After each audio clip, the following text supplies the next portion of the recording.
अस्सलाम वालेकुम जी जनाब, क्या हाल है? तबियत वैसे पेटपाड़ सही वक्त तुसी कराची है बेड़ू ते माहौल लेकिन रियाज अहमद खान है ते तुम क्या लिखे दे भी होते जबरदस्त सीनरी है। अच्छा दी गाल ये जो भी असा ए बेड़ू इतना कह रहे हो होटल ते रोटी खावन जिमें मिसाल के तौर पर सारा एक ब्याह रिश्तेदार है शायद खान उन रोटी खावन ते ई बंदे ने रोटी खावन हिक्का गाल है ये कहना वो बंदे को फसावण ते ई बंदे को फसावण हिक्का गाल है शायद गाल को ते हिनु का हिक्का गाल है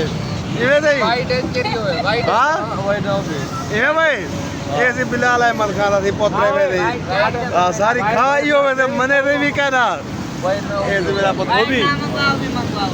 अब्बास अली कादी का है अरबी का है रियाज अहमद सी ये हुन मैं ते हुन ये आर्डर दे दे होटल ए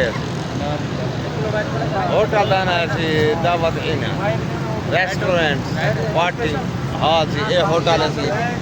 ते होटल जबरदस्त बाकी खाना कम से पता लगता भी होटल ठीक है या कहना ते बाकी माहौल ता वीआईपी है वो आदर जी दाना पानी निका करना इंसान का वो दाना पानी इंसान खावना है बहुत जड़े पहले सीनी में थे जो भी मैं उस पेड़े चाय अम्बे दे जो भी मैं सरदारगढ़ को मैं अम्ब दे पेड़े में लड़वा छोड़ा इवें थे मैं अम्ब दे पेड़े लड़वा छोड़े मैं लड़वा के मैं वाले वापस कर बे जड़े अचानक मेरी तैयारी बढ़ी है देख लोग मैं आया बेटा वाला इतना के हाँ सही बात है हाँ तो जो ये वो अक्सर मैंने समझे भी ये जरा हम दे बड़ी चीज़ अक्सर मैंने समझे भी कराची में था बेस लेकिन हर मैंने समझा ठीक है लेकिन मैं कराची कहना कि मैं वापस वाला यहाँ ये बंदा को वाला पकड़ दे आ गया हम